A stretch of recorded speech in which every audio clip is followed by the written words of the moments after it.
अंतर्राष्ट्रीय तिथि रेखा international datum line क्या है?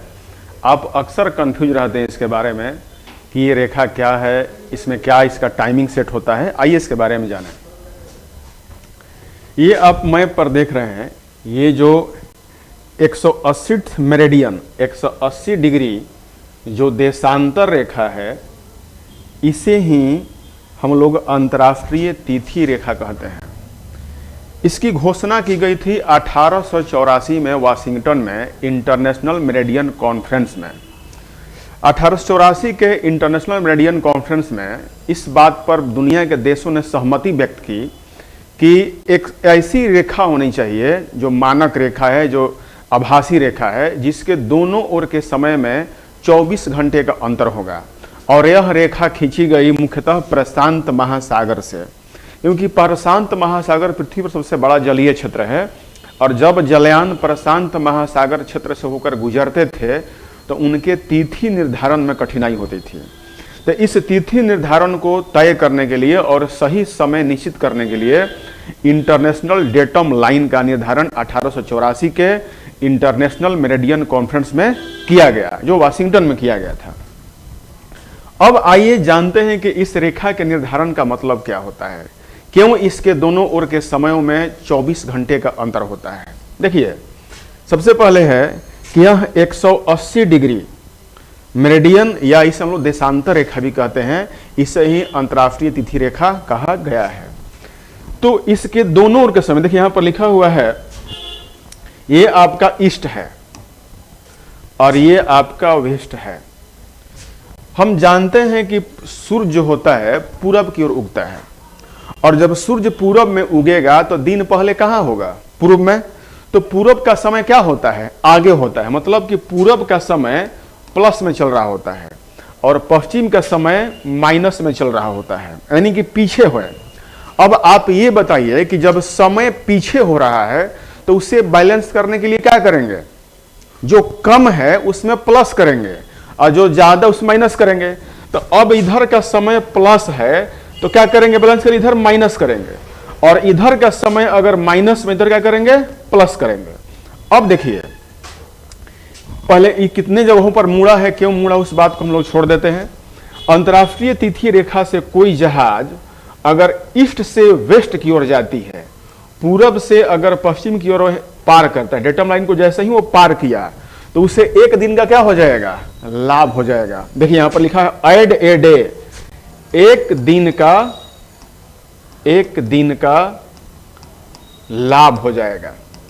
लेकिन जब ही यही कोई जहाज इस रेखा को पार करके पूरब की ओर जाता है तो यहां पर देखिए लिखा है सब्ट्रैक्ट ए डे, मतलब उसे एक दिन घटा दिया जाएगा, अर्थात इसे एक दिन की क्या होगी? एक दिन की हानि होगी। देखिए यही हम लोग माइनस किए और यहां पे हम लोग क्या किए? प्लस किए। अब आपसे सवाल पूछा जाए कि अगर संडे को कोई जहाज पूरब से पश्चिम की ओर जाता है, कोई जहाज अगर संडे को जाता है पूरब से पश्चिम, तो उसे क्या होगा? तो यहां तो संडे है, यहां संडे है, तो संडे को जब ही वह पार करेगा तो इसे एक दिन का क्या हो जाएगा? लाभ होगा। माने संडे के बाद इसे अगला दिन क्या मिलना चाहिए था? मंडे। तो अब मंडे की शुरुआत मान ली जाए, बिल्कुल ही मंडे की हम लोग क्या करेंगे? शुरू से मंडे मान लेंगे। तो शुरू से मंडे मान लेंगे तो मंडे में हम लोग कितना ऐड करेंगे? 24 घंटा। तो जब ये कोई जलयान इस संडे को पार करके इधर जाता है, मंडे को पहुंचता है, तो उसे एक दिन का लाभ देंगे। तो एक दिन का लाभ उसे क्या हो जाएगा? ट्यूसडे का, ट्यूसडे। तो उसे ट्यूसडे ज्यों का त्यों दे दिया जाएगा और उसे अगला दिन कौन मिलेगा? बुधवार, वेडनेसडे मिलेगा। मतलब कि कोई जलयान अगर संडे को पार करके जाता है, सॉरी थोड़ा सा यहां पर आपको, कोई जलयान अगर संडे को पार करता है या मंडे पहुंचता है, तो मंडे क्या करेंगे हम लोग? संडे तो है ही, तो पूरा का पूरा मंडे हम लोग उसको जोड़ देंगे। इसका अगला दिन क्या प्राप्त होगा? ट्यूसडे। मतलब कि उसे संडे की पूरी क्या, मंडे की क्या हो जाएगी? पूरी प्राप्ति हो जाएगी। मंडे उसे पूरा का पूरा मिल जाएगा और उसे अगला दिन प्राप्त क्या होगा? ट्यूसडे। तो इसे एक दिन का क्या होगा? लाभ होगा।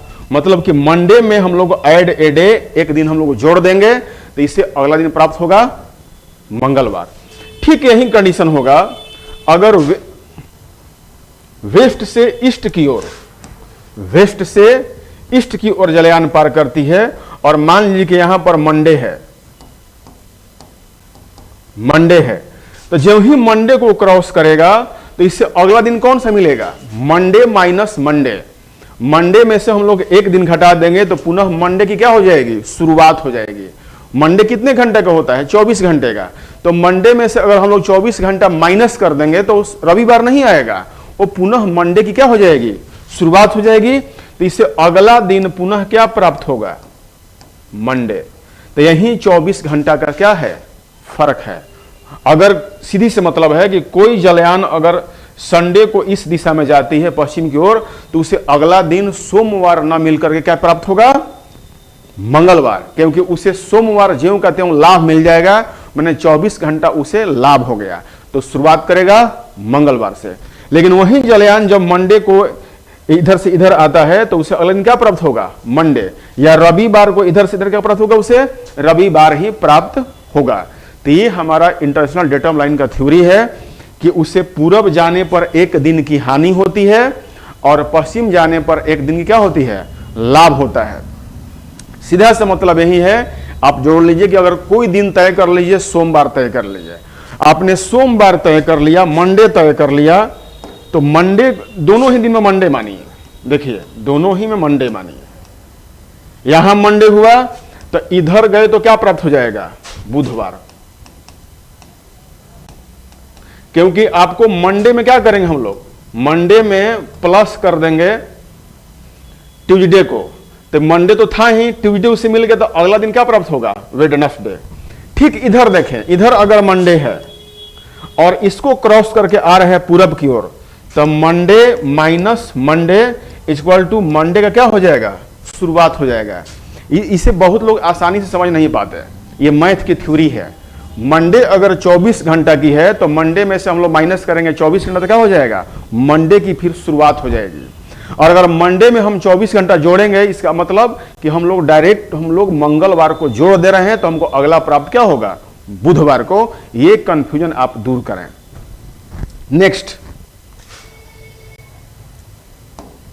नेक्स्ट ये है कि इंटरनेशनल डेटम लाइन को कितने जगहों पर और क्यों मोड़ा गया है। सीधी सी बात है कि इस रेखा के, इंटरनेशनल डेटम लाइन के दोनों ओर के समय में एक दिन का अंतर होता है।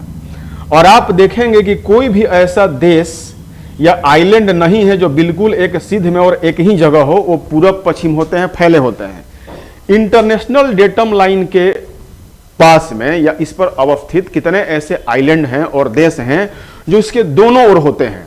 तो जब दोनों ओर होंगे, इसे हम लोग काल्पनिक रेखा मान लें, तो कोई देश यहां जैसे एलुसियन आइलैंड्स है, तो एलुसियन आइलैंड है तो ये ऐसे फैला हुआ है। तो एलुसियन आइलैंड के अगर हम लोग इसके बीच से रेखा खींच देते हैं तो एलुसियन आइलैंड का एक हिस्सा और दूसरे हिस्सा में 24 घंटा क्या हो जाएगा? अंतर हो जाएगा। तो इसलिए इस रेखा को देखिए, यहां पूरब खिसकाया गया, यहां पर पश्चिम खिसकाया है, ताकि एक देश का समय में कोई अंतर न आए।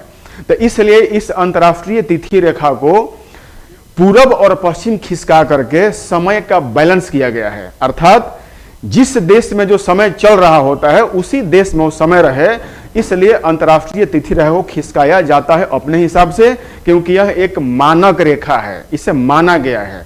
तो जिसे माना गया है उसे हम लोग पूरब पश्चिम खिसका सकते हैं। अब देखिए यहां पर जितने भी है, ये समोआ है, टोंगा आइलैंड्स है। अब टोंगा आइलैंड्स को अगर इधर नहीं खिसकाया गया होता तो टोंगा आइलैंड में ही क्या होता? 24 घंटे का अंतर हो जाता। यहां पर देखिए जितने भी ये एलुसियन आइलैंड है, तो अब सवाल बनती यह है कि अंतरराष्ट्रीय तिथि को कितने जगहों पर मोड़ा गया है। तो आप स्पष्ट मोड़ देखेंगे तो एक मोड़ यहां पर है, दूसरा मोड़ यहां पर है, तीसरा मोड़ यहां पर है, चौथा मोड़ यहाँ पर है, पांचवा मोड़ यहाँ पर है और छठा मोड़ यहाँ पर है। ऐसे भी हम लोग सातवां मोड़ मानते हैं। तो मान लीजिए कि 7 मोड़ है, तो 7 जगहों पर मोड़ा गया है, 7 स्थानों पर मोड़ा गया है। इसमें भी कई जगह किताबों में कंफ्यूजन है, कहीं पर 5 लिखा होता है, लेकिन आप मैप पर प्रैक्टिकली गिन लीजिएगा कि इसे कितने जगहों पर मोड़ा गया है, तो स्पष्ट दिखता है कि 7 जगहों पर मोड़ा गया है। तो इंटरनेशनल डेटम लाइन की ये खास बातें थी कि इंटरनेशनल डेटम लाइन को कब खींचा गया, तो 1884 के वाशिंगटन में हुई मेरिडियन कॉन्फ्रेंस में इस पर दुनिया के देशों की सहमति बन चुकी है। इसके दोनों ओर के तिथि में 24 घंटे का अंतर होता है, अर्थात जैसे ही इस लाइन को क्रॉस करेंगे तो उसे 1 दिन का लाभ हो जाएगा पश्चिम जाने पर, और पूरब जाने पर 1 दिन की क्या हो जाएगी, हानि हो जाएगी। और इसको 7 जगहों पर मोड़ा गया है ताकि किस आइलैंड समूह का और किसी देश का समय एक ही समय मानक में रहे, तो इसलिए इसको मोड़ा गया है। और इसके बारे में आप जानकारी देख लें। देखिए यहां पर इसके बारे में पीडीएफ में बताया गया है कि अंतर्राष्ट्रीय तिथि रेखा प्रशांत महासागर के बीचों बीच 180 डिग्री या मेयोत्तर मेरिडियन पर उत्तर से दक्षिण की ओर खींची गई एक काल्पनिक रेखा है, कोई फिक्स नहीं है, काल्पनिक रेखा है। इस रेखा पर तिथि का परिवर्तन होता है। इस रेखा का निर्धारण 1884 में वाशिंगटन में संपन्न एक सम्मेलन में किया गया। जब कोई जलयान पश्चिम दिशा में यात्रा करता है तो उसकी तिथि में 1 दिन जोड़ दिया जाता है, और यदि वह पूर्व की ओर यात्रा करता है तो 1 दिन घटा दिया जाता है। एक देश के विभिन्न भागों या द्वीपों का समय एक समान रखने के लिए इस रेखा को आर्कटिक महासागर में 75 डिग्री उत्तरी अक्षांश पर महाद्वीप से बचने के लिए पूरब की ओर मोड़कर बेरिंग जल संधि से निकाली गई है। बेरिंग सागर में यह पश्चिम की ओर मोड़ी गई है। फिजी द्वीप समूह तथा न्यूजीलैंड को दूर रखने के लिए यह दक्षिण प्रशांत महासागर में पूरब की ओर मोड़ी गई है। तो मतलब यह है कि इसको समय का निर्धारण एक ही मानक देश में हो तो उसके लिए इसे पूरा पश्चिम खिसकाया गया, मोड़ा गया है, 7 जगहों पर मोड़ा गया है। कुछ एग्जाम्पल देखिए। इसके अनुसार समोआ, टोकैलो, वालिस और फ्यूचुना, फिजी, टोंगा, तुवालू और न्यूजीलैंड के केरमाडेक द्वीप और चैथम द्वीप सभी आईडीएल के पश्चिम में है और उनकी तारीख एक ही है। American Samoa, Cook Island, New और French American Samoa Polynesian Island के पूर्व में है और 1 दिन पीछे यहाँ का समय निर्धारित किया गया है। तो इसलिए अंतर्राष्ट्रीय तिथि रेखा का निर्धारण समुद्री जलयानों को सही तिथि देने के लिए, उनके समय को बैलेंस करने के लिए 1884 के मेरिडियन कॉन्फ्रेंस में वाशिंगटन में निर्धारित किया गया था, जिसे आज दुनिया के सभी देश मानते हैं। तो इस वीडियो के लिए अभी तक इतना ही, और आपको जानकारी अच्छी लगे तो इसे लाइक करें, शेयर करें। जो लोग नए हैं यूट्यूब पे मुझे देख रहे हैं वो सब्सक्राइब करें। Thank you.